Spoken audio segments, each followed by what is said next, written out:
Hello, അപ്പോൾ നമ്മുടെ വെക്കേഷനിലിരിക്കുന്ന കുട്ടിപ്പട്ടാളങ്ങൾക്ക് വേണ്ടിയിട്ട് ഒരു അടിപൊളി കപ്പ കട്ട്ലേറ്റ് ഉണ്ടാക്കി നോക്കാം. അപ്പോൾ അതിനാവശ്യമായിട്ടുള്ള സാധനം എന്ന് പറയുന്നത് കപ്പ നന്നായി വേവിച്ച് ഉടച്ചിട്ടുണ്ട്, 2 സവാള ചെറുതായി അരിഞ്ഞു വെച്ചിട്ടുണ്ട്, 2 പച്ചമുളകും 1 കഷ്ണം ഇഞ്ചിയും 2 ഉള്ളിയും ചെറുതായിട്ട് അരിഞ്ഞു വെച്ചിട്ടുണ്ട്. പിന്നെ നമുക്ക് 1 സ്പൂണ് മുളകും പൊടി, 1/2 സ്പൂണ് മഞ്ഞൾപ്പൊടി, 1/2 സ്പൂണ് ഗരം മസാല, കുറച്ച് പെരിഞ്ജീരകം ആവശ്യമാണ്. നമ്മൾ മൈദ മിക്സ് ചെയ്ത് വെച്ചിരിക്കുന്നതാണ്, മുക്കാനായിട്ടുള്ള ബാറ്ററാണത്. പിന്നെ ബ്രെഡിൻ്റെ ക്രംസ് വേണം.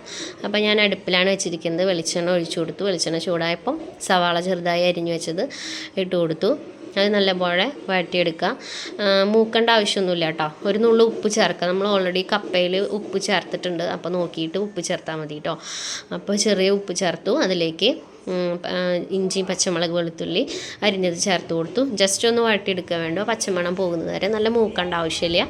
അതിലേക്ക് നമ്മുടെ മസാലകൾ ചേർത്ത് കൊടുക്കുക. മുളക് പൊടി, മഞ്ഞൾപ്പൊടി, മസാലപ്പൊടി, പിന്നെ പെരിഞ്ജീരകം ഇഷ്ടമുള്ളവർക്ക് ചേർത്താൽ മതി കേട്ടോ. മസാല ഉണ്ടെങ്കിൽ ഓൾറെഡി പെരിഞ്ജീരകത്തിൻ്റെ മണം ഉണ്ടായിരിക്കും. ഞാൻ കുറച്ച് കൂടുതൽ നിന്നോട്ടേച്ചിട്ട് നിന്നതാണ്.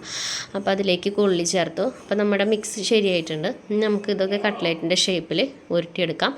എന്നിട്ട് നമ്മൾ മൈദ വെറുതെ വെള്ളം ചേർത്തിട്ട് അടിച്ചെടുത്തതാണ് കേട്ടോ ബാറ്റർ. മുട്ടയ്ക്ക് പകരമാണ്. മുട്ട ചേർക്കുന്നവർക്ക് മുട്ട ചേർക്കാം. ഞാൻ പ്യുവർ വെജ് ആയിക്കോട്ടെ എന്ന് വിചാരിച്ചിട്ട് പിന്നെ മുട്ട ചേർത്തില്ല. അപ്പോൾ ഇതെല്ലാം ഇങ്ങനെ മിക്സ് ചെയ്തെടുത്ത് കട്ട്ലേറ്റിൻ്റെ ഷേപ്പിലാക്കി എടുത്തിട്ടുണ്ട്. നമുക്കിത് വെളിച്ചെണ്ണയിലിട്ടിട്ട് പൊരിച്ചെടുക്കാം. പകുതി മൂത്തതിന് ശേഷം മറിച്ചിട്ടാൽ മതി കേട്ടോ, അല്ലെങ്കിൽ പെട്ടെന്ന് കട്ട്ലേറ്റ് പൊട്ടിപ്പോകാനായിട്ട് ചാൻസ് ഉണ്ട്. അപ്പോൾ നമ്മൾ വറുത്ത് കോരിക്കുന്നത് ഇതാണ് നമ്മുടെ കപ്പ കട്ട്ലേറ്റിൻ്റെ. കട്ട്ലേറ്റ് എല്ലാവർക്കും ഇഷ്ടമായെങ്കിൽ ചാനൽ സബ്സ്ക്രൈബ് ചെയ്യാനും ഷെയർ ചെയ്യാനും മറക്കരുത്. Thank you.